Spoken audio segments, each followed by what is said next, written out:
नमस्कार, जय हिंद, जय भारत। मैं रोश चौहान आपका अपने YouTube चैनल पर बहुत बहुत स्वागत करती हूँ। हम सॉल्व करेंगे CDP कब का है ये? CDP है ये 31 जनवरी 2021 का और ये हमारा पेपर 1 होगा और सेट आई होगा। तो चलिए इसके CDP क्वेश्चंस को हम सॉल्व करेंगे और हमारे आने वाले एग्जाम्स 21/2023 का हम और भी अच्छे से उसे क्लियर करने में इस पेपर की मदद से हमें बहुत बड़ी सहायता मिलेंगी। और भी आप चाहते हैं कि इनसे रिलेटेड मैं आने वाले सीटेट से रिलेटेड इसी टाइप के क्वेश्चंस लाओ तो प्लीज़ मेरे वीडियोस को आप लाइक एंड सब्सक्राइब कर सकते हैं। चलिए हम शुरुआत करते हैं सबसे पहला क्वेश्चन से। हमारा सबसे पहला क्वेश्चन क्या है? सबसे पहला क्वेश्चन हमसे कहता है, my friends, after getting hurt during a play activity Rohan started crying since this his father responded, don't behave like girl, boys don't crying. This statement by the fathers. It means पहला question Hindi में क्या कहता है आपसे? एक खेल के क्रिया के दौरान चोट लगने पर रोहन रोने लगा। यह देखकर उसके पिता ने कहा, लड़कियों की तरह व्यवहार ना करो, लड़के रोते नहीं हैं। पिता का यह कथन जो था वो क्या था? पहला ऑप्शन है रिफ्लेक्ट्स जेंडर स्टीरियोटाइप यानी लैंगिक रूढ़िबद्धताओं को दर्शाता है। दूसरा है आपका चैलेंजेस जेंडर स्टीरियोटाइप यानी लैंगिक रूढ़िबद्धताओं को चुनौती देता है। थर्ड है आपका रिड्यूसेस जेंडर बायस यानी कि लैंगिक भेदभाव को कम करता है। फोर्थ है आपका promote gender equality, it means लैंगिक समानता को बढ़ावा देता है। तो हमारा जो क्वेश्चन नंबर पहला हो गया उसका सही ऑप्शन हमारा हो जाएगा नंबर 1। पहला जो कि है लैंगिक रूढ़िबद्धताओं को दर्शाता है, बिल्कुल, क्योंकि हम जानते हैं कि ये पिता बोल रहा है बेटे को कि लड़कियों की तरह न मतलब बिहेवियर करने के लिए ये रूढ़िवादिताओं से यानी कि स्टीरियोटाइप से ये हमारा संबंध रखता है। नेक्स्ट हम आ जाते हैं क्वेश्चन नंबर 2 पे। हमारा क्वेश्चन नंबर 2 क्या कहता है? इन अ प्रोग्रेसिव क्लासरूम्स यानी कि एक प्रगतिशील कक्षा में पहला ऑप्शन है आपका a teacher should follow fixed curriculum यानी यदि अध्यापक को अटल पाठ्यक्रम का पालन करना चाहिए। सेकेंड है the emphasis should be on competitions among students यानी विद्यार्थियों में प्रतिस्पर्धा पर बल देना चाहिए। थर्ड है आपका MPhil opportunity should be provide for constructions of knowledge या फिर ज्ञान की संरचना के लिए प्रचुर मौके प्रदान करने चाहिए। या फिर फोर्थ ऑप्शन है आपका students should be labelled on the basis of their academic scores यानी कि विद्यार्थियों को उनके अकादमिक अंकों के आधार पर नामांकन करना चाहिए। तो हमारा जो तो क्वेश्चन नंबर 2 हो गया उसका हमारा सही जवाब हो जाएगा option number 3। Option number 3 second number का क्वेश्चन का सही जवाब हो जाएगा। नेक्स्ट आ जाता है माय फ्रेंड्स क्वेश्चन नंबर 3 में। क्वेश्चन नंबर 3 हमसे क्या कहता है? क्वेश्चन नंबर 3 कहता है after observing that students are struggling to proceed further on an ongoing activity, a teacher decided to provide cues and hints in from the what, why, how. According to Lev Vygotsky theory, this strategy of teachers will, it means एक गतिविधि के दौरान छात्रों को संघर्ष करते देख एक अध्यापिका बच्चों को संकेत करती है, इशारा जैसे कि क्या, क्यों, कैसे प्रदान करने का फैसला लेती है। और लेव वाइगोत्स्की के सिद्धांत के अनुसार अध्यापिका की यह योजना क्या होगी? पहला ऑप्शन आपका डिमोटिव्स द चिल्ड्रंस टू लर्न यानी बच्चों को अधिगम के लिए अनुप्रेरित करना, निष्प्रेरित करेगी। या फिर सेकेंड ऑप्शन है act as scaffold for learning, अधिगम के लिए पहाड़ आधारभूत संरचना का काम करेगी। या थर्ड ऑप्शन आपका causes withdrawal tendency amongst student, छात्रों में प्रत्याहार निकास प्रतिवृत्तियाँ पैदा करेंगी। या फोर्थ ऑप्शन है आपका be meaningless in process of learning यानी अधिगम की प्रक्रिया में अर्थहीन होगी।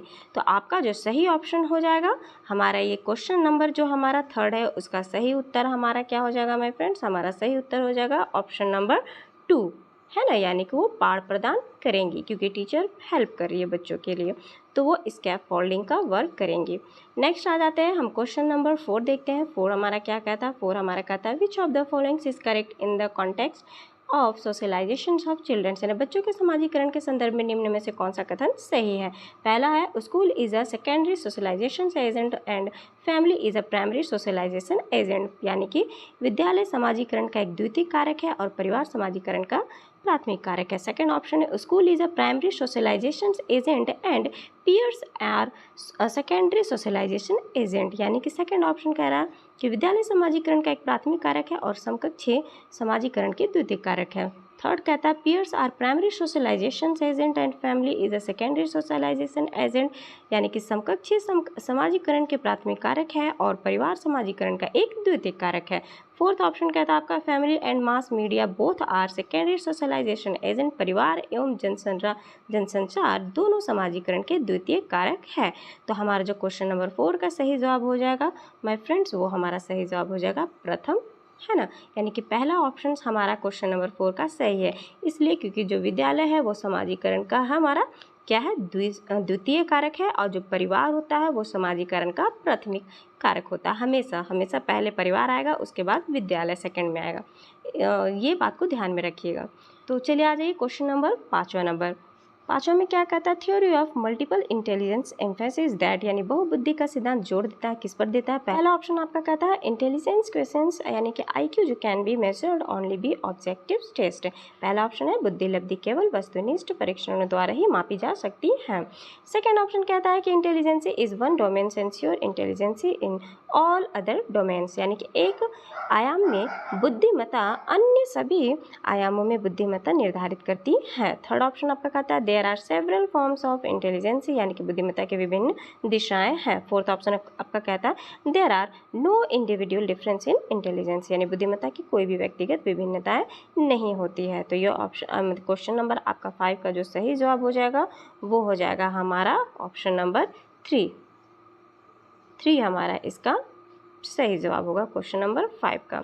चलिए आगे बढ़ते हैं, आ जाते हैं क्वेश्चन नंबर 6 की ओर। क्वेश्चन नंबर 6 हमसे क्या कहता है, क्वेश्चन नंबर 6 कहता है according to Lawrence Kohlberg's theories performing an act and doing some things because other approves it's represent blank stage of morality, यानी कि लॉरेंस कॉर्बर्ग के सिद्धांत के अनुसार किसी कार्य को इसलिए करना चाहिए क्योंकि दूसरे इसे स्वीकृत देते हैं। नैतिक विकास के किस मतलब वो ब्लैंक पे चरण को दर्शाता है। पहला है आपका प्री कन्वेंशनल यानी प्रथा पूर्व, सेकेंड आपका है कन्वेंशनल यानी प्रथागत, थर्ड है आपका पोस्ट कन्वेंशनल यानी उत्तर प्रथागत, या फोर्थ है आपका फॉर्मल कन्वेंशनल यानी कि अमूर्त संक्रियात्मक। तो आपका जो क्वेश्चन नंबर 6 का पहला क्वेश्चन नंबर 6 का जो सही ऑप्शन होगा, सही जवाब होगा वो होगा आपका ऑप्शन नंबर 2, है ना, यानी कि प्रथागत। नेक्स्ट चलते हैं क्वेश्चन नंबर 7 की ओर।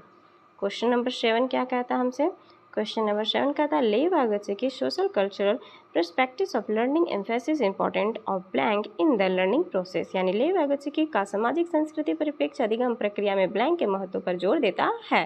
पहला ऑप्शन है कल्चर टूल्स यानी कि सांस्कृतिक उपकरणों पे, सेकंड है एट्रीब्यूशंस यानी कि गुणारोपण, थर्ड है मोटिवेशनल्स यानी अभिप्रेरणा, फोर्थ है आपका इक्विबिलेशन यानी फोर्थ है संतुलीकरण की ओर। तो क्वेश्चन नंबर 7 का जो हमारा सही जवाब हो जाएगा वो हो जाएगा ऑप्शन नंबर पहला, कल्चरल टूल्स की ओर, सांस्कृतिक उपकरणों की तरफ। नेक्स्ट हम आ जाते हैं क्वेश्चन नंबर 8 की ओर। क्वेश्चन नंबर 8 हमसे क्या कहता है, in this theory of cognitive development Jean पियाजे explain cognitive structure in terms of blank, यानी कि जिन पियाजे ने अपने संज्ञानात्मक विकास के सिद्धांत में संज्ञानात्मक संरचनाओं को ब्लैंक के रूप में वर्णित करते हैं। पहला ऑप्शन है साइकोलॉजिकल टूल्स यानी कि मनोवैज्ञानिक उपकरणों, सेकंड है स्टिमुलस रिस्पॉन्स एसोसिएशन यानी उद्दीपक अनुक्रिया संबंध, या फिर थर्ड है जोन ऑफ प्रॉक्सिमल डेवलपमेंट विकास का समीपस्थ क्षेत्र, या फिर फोर है स्कीमास यानी कि स्कीमा मनोबंध। तो आपका जो सही ऑप्शन होगा क्वेश्चन नंबर 8 का सही हमारा जवाब होगा ऑप्शन नंबर 4, इसका सही उत्तर होगा। ओके, नेक्स्ट चलते हैं क्वेश्चन नंबर 9 की ओर। क्वेश्चन नंबर 9 क्या है हमारा, क्वेश्चन नंबर 9 है हमारा pre operational stage in Jean Piaget's theories of cognitive development characteristics, यानी ब्लैंक जिन पियाजे के संज्ञानात्मक विकास के सिद्धांत में पूर्व संक्रियात्मक अवस्था में विकास का मुख्य गुण क्या है।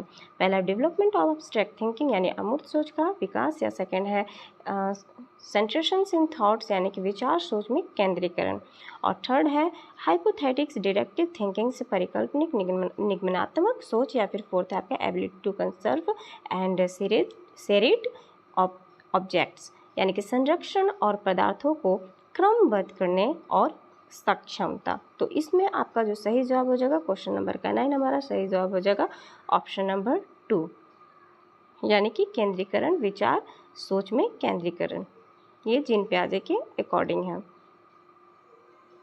नेक्स्ट क्वेश्चन हम चलते हैं क्वेश्चन नंबर 10 की ओर।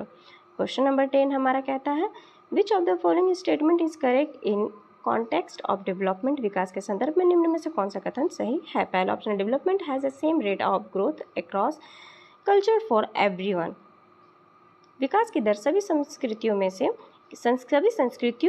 सभी के लिए समान होती है। Second option development occur only through learning that take place in school, विकास केवल विद्यालय में ही होने वाले अधिगम से ही होता है। थर्ड ऑप्शन आपका development occur only during the periods of childhood, विकास केवल बाल्यावस्था के दौरान ही होता है। फोर्थ ऑप्शन आपका कहता है डेवलपमेंट इज मल्टी डायमेंशनल, यानी कि विकास बहुआयामी होता है। तो हमारा जो सही जवाब हो जाएगा ऑप्शन, यानी कि क्वेश्चन नंबर 10 का सही जवाब हो जाएगा हमारा ऑप्शन नंबर 4 हमारा क्वेश्चन नंबर 10 का सही जवाब होगा, है ना। ये यानी कि हमारा जो विकास है वो बहुआयामी बुद्धि मतलब बहुआयामी होती है। नेक्स्ट आ जाता है क्वेश्चन नंबर हमारा आ जाता है, ये है 11 number. Sequence of development among childrens from birth to adolescence is, यानी कि जन्म से किशोरावस्था तक बच्चों में विकास किस क्रम में होता है। पहला है देखिए सेंसरी, उसके बाद कंक्रीट या ऑब्स्ट्रैक्ट, यानी कि संवेदिक, मूर्त, अमूर्त। सेकेंड ऑप्शन है आपका ऑब्स्ट्रैक्ट, सेंसरी या कंक्रीट, यानी कि अमूर्त, संवेदिक या फिर मूर्त या फिर कंक्रीट, ऑब्स्ट्रैक्ट या सेंसरी, यानी कि थर्ड है मूर्त, अमूर्त, संवेदी या फिर फोर्थ है आपका ऑब्स्ट्रैक्ट, कंक्रीट या फिर सेंसरी। तो फोर्थ है अमूर्त, मूर्त या संवेदिक। तो हमारा जो क्वेश्चन नंबर 11 का सही हो जाएगा वो हो जाएगा नंबर 1, है ना। पहले संवेदिक, उसके बाद मूर्त, उसके बाद लास्ट में अमूर्त आता है। नेक्स्ट आ जाइए क्वेश्चन नंबर 12 नंबर बोलता है individuals difference in a progressive classroom should be treated as, यानी कि ट्रीटेड एज किस प्रकार से एक प्रगतिशील कक्षा में व्यक्तिगत विभिन्नताओं को किस प्रकार से मतलब देखा जाना चाहिए। तो पहला ऑप्शन है an hindrance to the process of learning, या अधिगम की प्रक्रिया में बाधा या failure on a part of teacher, अध्यापक के पक्ष पर असफलता। उसके बाद या फिर criteria of makings ability based group, या योग्यता आधारित समूह बनाने का मापदंड। Importance for planning of teaching learning process, यानी अध्यापन अधिगम प्रक्रिया की प्रयोजना के लिए महत्वपूर्ण। तो हमारा जो क्वेश्चन नंबर 12 होगा तो 12 का हमारा सही जवाब हो जाएगा ऑप्शन नंबर 4, अध्यापन अधिगम प्रक्रिया की प्रयोजना के लिए महत्वपूर्ण है। नेक्स्ट चलते हैं क्वेश्चन नंबर 13 की ओर। क्वेश्चन नंबर 13 हमारा क्या कहता है, in an inclusive classroom emphasis should be on, एक समावेशी कक्षा में ब्लैंक पर जोर होना चाहिए किस चीज़ पर, परफॉर्मेंस ओरिएंटेड गोल पर, या फिर प्रदर्शन अभिमुखी लक्ष्यों पर, या फिर अनडिफरेंशिएटेड इंस्ट्रक्शंस, यानी अविभेदी समरूपी निर्देशों पर, या फिर segregations of students based on their social identity, यानी कि सामाजिक पहचान के आधार पर छात्रों के अलगाव, या providing opportunity aiming at maximising potentials of individuals childrens, हर बच्चे के सामर्थ्य को अधिगम करने के लिए अवसर प्रदान करने के लिए। तो हमारा जो क्वेश्चन नंबर 13 है, 13 का हमारा सही ऑप्शन हो जाएगा ऑप्शन नंबर 4, इसका सही जवाब है। नेक्स्ट क्वेश्चन की ओर हम बढ़ते हैं। क्वेश्चन नंबर 14 हमसे क्या कहता है, क्वेश्चन नंबर 14 कह रहा है according to right of persons with disabilities act 22 मतलब कि 2016 का बताया जा रहा है ये आंकड़ा से, which of the following terms is appropriate to use. दिव्यांगजन अधिकार अधिनियम 2016 के अनुसार निम्न में से किस शब्दावली का प्रयोग उपयुक्त है। पहला नंबर है रिटार्टेड स्टूडेंट्स, यानी मंदित छात्र। सेकंड ऑप्शन है आपका हैंडीकैप्ड स्टूडेंट, विकलांग छात्र। थर्ड ऑप्शन है आपका स्टूडेंट विद फिजिकल डिजेबिलिटीज, यानी छात्र जिसे शारीरिक दिव्यांगता है। या फोर्थ ऑप्शन है आपका स्टूडेंट विद क्रिपल्ड बॉडी, छात्र जिसका अशक्त शरीर है। तो आपका क्वेश्चन नंबर 14 का जो सही उत्तर होगा वो होगा ऑप्शन नंबर 3, छात्र जिससे शारीरिक दिव्यांगता है। आ जाइए नेक्स्ट क्वेश्चन है 15 number. In order to address the needs of students who are facing learning difficulties, a teacher should not, अधिगम कठिनाइयों से जूझते छात्र को जरूरतों को संबोधित करने के लिए एक अध्यापक को क्या नहीं करना चाहिए। ओके तो सबसे पहला ऑप्शन है आपका reuse multiple audio visual aids, यानी कि दृश्य श्रव्य सामग्रियों का इस्तेमाल। सेकंड ऑप्शन है आपका यूज कंस्ट्रक्टिव पेडागोजिकल्स अप्रोच, यानी कि संरचनात्मक शिक्षा शास्त्रीय उपागमों का इस्तेमाल। थर्ड ऑप्शन है आपका डू इंडिविजुअलाइजेशंस एजुकेशनल प्लानिंग्स, व्यक्तिगत शैक्षणिक योजना बनाना। फोर्थ ऑप्शन है आपका practice rigid structures for pedagogy and assessment, यानी कि शिक्षा शास्त्र और आकलन की जटिल संरचनाओं का प्रयोग। तो ये जो हमारा क्वेश्चन नंबर 15 हो गया, 15 का आपका सही जवाब हो जाएगा ऑप्शन नंबर 4 हमारा इसका सही जवाब है। नेक्स्ट आ जाते हैं क्वेश्चन नंबर 16 के और blank is the primary identifying features of creativity, यानी सृजनात्मकता की पहचान का प्रमुख लक्षण क्या है। तो पहला ऑप्शन है आपका लो कॉम्प्रेंशन, यानी कि कम परिज्ञानता। बोधगम्यता, या फिर सेकंड है आपका डाइवर्जेंट थिंकिंग, अपसारी चिंतन, सेकंड है आपका हाइपर एक्टिविटी यानी कि अति सक्रियता, फोर्थ है आपका इंटेंसिटिवनेस, ओके, फोर्थ है आपका असक्रियता, असतर्कता। तो इसमें से जो क्वेश्चन नंबर 16 का हमारा सही जवाब जो हो जाएगा वो हो जाएगा हमारा ऑप्शन नंबर 2, जो कि है डाइवर्जेंट थिंकिंग, जो कि सबसे बेस्ट अब तक का मतलब ये माना जाता है, बेस्ट हमारा ये चिंतन होता है। नेक्स्ट आ जाइए 17 question number, in order to address learners from diverse backgrounds are teachers should, यानी कि विविध पृष्ठभूमियों के अधिगमकर्ताओं को संबोधित करने हेतु एक अध्यापक को क्या चाहिए, avoid thinkings about aspect related to diversity, यानी कि विविधता संबंधी मुद्दों पर बातचीत टालनी चाहिए। सेकेंड है draw examples from diverse settings, यानी कि विविध संन्यासों से उदाहरण लेना चाहिए, यानी कि use standardised assessment for all, यानी सभी के लिए मानकीकृत आकलनों का इस्तेमाल करना चाहिए। या फोर्थ है use statements that strengthen negative stereotype, ऐसे कथनों का इस्तेमाल करना चाहिए जो नकारात्मक रूढ़िबद्धता धारणाओं को मजबूत करे। तो हमारा जो क्वेश्चन नंबर 17 है उसका सही जवाब हो जाएगा ऑप्शन नंबर 2। चलिए नेक्स्ट चलते हैं, हमारा नेक्स्ट क्वेश्चन क्या कहता है। नेक्स्ट क्वेश्चन कहता है हमारा problem solving abilities can be facilitated bye, समस्या समाधान सक्षमताओं को किस प्रकार से सुसाधित किया जा सकता है। पहला ऑप्शन आपका focusing on drill and practice, यानी लगातार अभ्यास और कार्यान्वयन पर जोर दे करके, या सेकंड है encouraging fixed process of solving the problems, यानी समस्याओं के हल हेतु अटल प्रक्रिया के इस्तेमाल को बढ़ावा दे करके। थर्ड है अनकरेजिंग यूज ऑफ एनालॉगसिस, यानी कि थर्ड है समरूपों के इस्तेमाल से को बढ़ावा दे करके। या फोर्थ है जनरेटिंग फियर्स अमॉन्ग्स स्टूडेंट्स, यानी कि स्टूडेंटों में डर की भावना पैदा करके। तो इसका जो हमारा यानी कि क्वेश्चन नंबर हमारा 18 का सही जवाब हो जाएगा ऑप्शन नंबर 3 है ना, यानी कि हमें समरूपों के इस्तेमाल को बढ़ावा दे करके। नेक्स्ट आ जाइए क्वेश्चन नंबर 19। क्वेश्चन नंबर 19 क्या कहता है हमसे, क्वेश्चन नंबर 19 कहता है motivational to learn can be situated sustained by, किस चीज़ का अधिगम की प्रेरणा को किस प्रकार कायम रखा जा सकता है। तो पहला है पनिशिंग द चाइल्ड, यानी कि बच्चे को दंड दे करके रखा जा सकता है, या focusing on mysterious oriented goals, या फिर कि उनकी प्रवीणता अभिमुखी लक्षणों पर जोर दे करके रखा जा सकता है, या फिर giving very easy task to children, तो बच्चों को बहुत आसान क्रियाकलाप दे करके, या फिर फोकसिंग ऑन रोट मेमोराइजेशन, यानी यंत्रवत याद करने पर जोर दे करके। तो जो हमारा क्वेश्चन नंबर 19 का सही जवाब आपका हो जाएगा ऑप्शन नंबर 2 है ना, यानी कि प्रवणता अभिमुखी लक्षणों पर जोर दे करके। नेक्स्ट क्वेश्चन हमारा आ जाता है 20 क्या कहता है, यानी कि सेम बोलते हैं ना, शेम तो यानी शर्मिंदगी। तो शर्मिंदगी क्या है, तो शर्मिंदगी has a relations to cognitions, यानी कि संज्ञान का कोई संबंध नहीं है।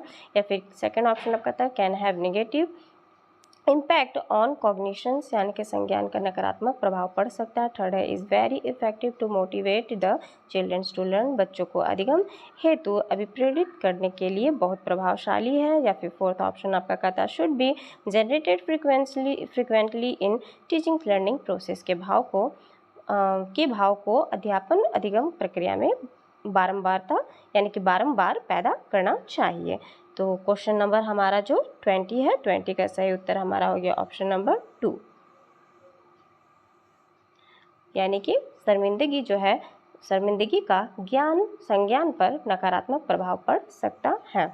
नेक्स्ट आ जाता है क्वेश्चन नंबर 21 हमसे क्या कहता है, which of the following is most effective modes of teaching learning, निम्न में से अध्यापन अधिगम का सबसे प्रभावशाली माध्यम कौन सा है। पहला रोट मेमोराइजेशन ऑफ कंटेंट, यानी कि विषय वस्तु को याद करना, एक्सप्लोरेशन, सेकेंड ऑप्शन कहता है exploration of relationship between concept, और यानी कि संकल्पनाओं के बीच संबंध खोजना। थर्ड ऑप्शन आपका कहता है ऑब्जर्वेशंस विदाउट एनालिसिस, बिना विश्लेषण के अवलोकन करना। फोर्थ आपका कहता है इमिटेशंस एंड रिपीटेशंस, यानी अनुकरण और नकल को दोहराना।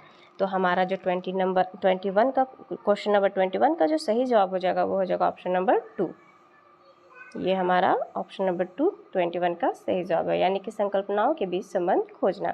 नेक्स्ट क्वेश्चन हमारा 22 हमसे क्या कहता है, a teacher should analyse the various errors made by student on a given task because एक अध्यापिका को दिए गए किसी कार्यकलाप में छात्र की भिन्न त्रुटियों का विश्लेषण करना चाहिए। क्यों? क्योंकि पहला ऑप्शन कहता है हमसे C can decide degree of punishments accordingly, यानी कि इसके आधार पर वह दंड की मात्रा निर्धारित कर सकती है। सेकेंड ऑप्शन आपका कहता है understanding of error are meaningful in the teaching learning process, त्रुटियों की समझ अध्यापन अधिगम प्रक्रिया के लिए अर्थपूर्ण है।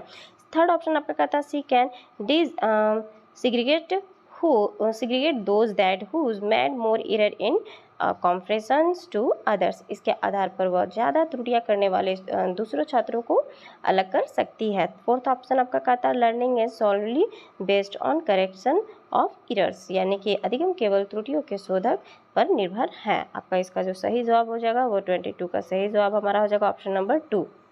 नेक्स्ट क्वेश्चन हम चलते हैं।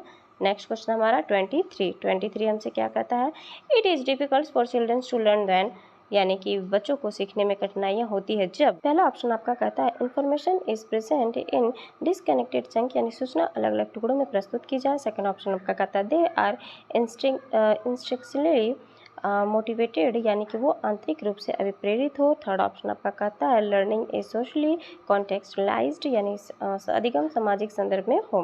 फोर्थ ऑप्शन आपका कहता है content is represented through multiple ways, विषय वस्तु को बहुरूपों में प्रस्तुत किया गया हो। तो हमारा 23 का जो सही जवाब हो जाएगा वो हो जाएगा ऑप्शन नंबर 1। ऑप्शन नंबर 23 का सही जवाब होगा। नेक्स्ट क्वेश्चन की ओर हम बढ़ते हैं। नेक्स्ट क्वेश्चन हमारा 24 क्या कहता है best state of learning is, अधिगम की सर्वोत्तम अवस्था कौन सी है। तो अधिगम की सर्वोत्तम अवस्था कौन सी? पहला ऑप्शन है हाई एराउजल्स हाई फियर्स, यानी उच्च उत्तेजना उच्च भय, या लो एराउजल्स हाई फियर्स निम्न उत्तेजन उच्च भय, या फिर मॉडरेट एराउजल्स सो नो फियर्स संतुलित उत्तेजना कोई भय नहीं, नो एराउजल नो फियर्स कोई उत्तेजना नहीं कोई भय भी नहीं। तो क्वेश्चन नंबर हमारा 24 का सही जवाब हो जाएगा ऑप्शन नंबर 3। नेक्स्ट क्वेश्चन की ओर आ जाते हैं। क्वेश्चन नंबर 25 हमसे क्या कहता है constructive views of learning suggested that children's black constructions of their own knowledge, अधिगम का संरचना विचार यह सुझाव देता है कि ज्ञान की संरचना में have no role to play in, यानी बच्चों की कोई भूमिका नहीं होती है। Are solely dependent on adults for, यानी कि बच्चे पूर्ण रूप से वयस्कों पर निर्भर रहते हैं। Play on active roles in, बच्चे सक्रिय भूमिका निभाते हैं। फोर्थ है are solely dependent on text book in, यानी कि बच्चे पूर्ण रूप से पाठ्य पुस्तकों पर निर्भर रहते हैं। तो आपका 25 का जो सही जवाब हो जाएगा वो हो जाएगा ऑप्शन नंबर 3। नेक्स्ट क्वेश्चन आ जाता है 26 number which of the followings believe is good for learning, अधिगम के लिए निम्न में से कौन से धारण उपयुक्त है। पहला एबिलिटी इज इम्प्रूवेबल्स, यानी कि योग्यता सुसाध्य है। एबिलिटी इज फिक्स्ड, यानी योग्यता अटल है। थर्ड है efforts don't make any difference, यानी प्रयासों से कोई फर्क नहीं पड़ता। फोर्थ है फेलियर इज अनकंट्रोलेबल, यानी कि असफलता अनियंत्रित है। 26 का जो हमारा सही जवाब हो जाएगा वो हो जाएगा हमारा ऑप्शन नंबर 1। नेक्स्ट क्वेश्चन की ओर हम बढ़ते हैं। नेक्स्ट क्वेश्चन हमारा 27 क्या कहता है conceptual understanding among students is likely to improve in the settings which emphasis on, निम्न में से कौन सी परिपाटी विद्यार्थियों में संकल्पनात्मक समझ को बढ़ोतरी करने में सहायता करती हैं। पहला ऑप्शन है आपका कंपटीशंस, यानी कि प्रतिस्पर्धा आधारित प्रतिस्पर्धाएं, या फिर सेकंड है text books centric periodic pedagogy, यानी कि पाठ्य पुस्तक केंद्रित शिक्षा शास्त्र, या फिर फ्रीक्वेंट एग्जामिनेशंस बारंबार परीक्षा, या सेकंड है इंक्वायरी एंड डायलॉग्स, यानी कि अन्वेषण और संवाद। तो हमारा सही जवाब हो जाएगा 27 नंबर का ऑप्शन नंबर 4 अन्वेषण और संवाद। नेक्स्ट आ जाता है 28 नंबर है during a task Saina is talking to her self about why she can processed on the task according to Lev Vygotsky के ideas and language and thoughts this kind of private speech is a sign of a कार्य के दौरान साइना स्वयं से बात कर रही है और वह कार्य पर किस प्रकार प्रगति कर सकती है। लेव अगस्ती के भाषा और चिंतन सोच के बारे में दिए गए विचारों के अनुसार इस तरह का व्यक्तिगत वाक्य क्या दर्शाता है। पहला ऑप्शन आपका कॉग्निटिव इमेच्योरिटी, यानी कि संज्ञानात्मक अपरिपक्वता, पक्यता, या फिर सेकंड है आपका सेल्फ रेगुलेशंस यानी कि स्वयं नियमता, थर्ड है आपका ईगोसेंट्रिज्म यानी कि आत्मकेंद्रिता, थर्ड है आपका साइकोलॉजिकल डिसऑर्डर यानी कि मनोवैज्ञानिक विकार। तो इसमें हमारा 28 क्वेश्चन नंबर का हमारा सही जवाब हो जाएगा ऑप्शन नंबर 2, क्योंकि वो खुद से बात कर रही है, तो जिसे हम स्वयं नियमता यानी कि नियमन कहते हैं। नेक्स्ट क्वेश्चन हमारा 29 number, evolutions practices should aims at मूल्यांकन पद्धतियों का लक्ष्य होना चाहिए। पहला ऑप्शन है लेबलिंग ऑफ स्टूडेंट, विद्यार्थियों को नामांकित करना। सेकेंड है segregations of students for ability based group यानी योग्यता आधारित समूहों में विद्यार्थियों को विभाजित करना। थर्ड है identifying students needs and requirement यानी कि विद्यार्थियों की जरूरतों एवं आवश्यकताओं की पहचान करना। Identifications of high achieves for prize distributions, पुरस्कार वितरण हेतु उच्च अंक प्राप्त करने वाले स्टूडेंटों की पहचान करना। तो हमारा 29 का जो सही जवाब हो जाएगा वो हो जाएगा ऑप्शन नंबर 3, विद्यार्थियों की जरूरतों एवं आवश्यकताओं की पहचान करना। नेक्स्ट हमारा क्वेश्चन आ जाएगा क्वेश्चन नंबर 13, जो कि हमारा ये लास्ट होगा। Individual difference in development of childrens can be attributed to, बच्चों के विकास की व्यक्तिगत विभिन्नताओं के किस प्रकार प्रतिरूपित किया जा सकता है। पहला हेरिडिटी ओनली, केवल अनुवांशिकता पर, या सेकेंड ऑप्शन है इन्वायरमेंटल ओनली यानी कि केवल पर्यावरण पर, या थर्ड ऑप्शन है आपका नाइदर हेरिडिटी और नॉर इन्वायरमेंट यानी कि ना अनुवंशिकता और पर ना पर्यावरण पर, और फोर्थ ऑप्शन है आपका interplay of heredity and environment, अनुवंशिकता एवं पर्यावरण की पारस्परिकता पर। तो हमारा जो क्वेश्चन नंबर 30 है उसका सही जवाब आप देख के जान सकते हैं कि हमारा सही जवाब क्या होगा ऑप्शन नंबर 4, जिसमें क्या अनुवंशिकता प्लस इन्वायरमेंट, क्योंकि हम जानते हैं कि इन दोनों का रोल होता है बच्चों के बेस्ट टू बेस्ट वातावरण के लिए, है ना, डेवलपमेंट के लिए। तो माय फ्रेंड्स, ये हमारे 30 क्वेश्चन कंप्लीट होते हैं। ये क्वेश्चन सॉल्व करके, ये क्वेश्चन आप ध्यान से देखिएगा, एक बार नहीं 2-3 बार आप सॉल्व करने की कोशिश कीजिएगा, पक्का ये आपके लिए हेल्पफुल रहेगा ही रहेगा। ये वीडियो देखने के लिए आपका बहुत बहुत शुक्रिया, धन्यवाद।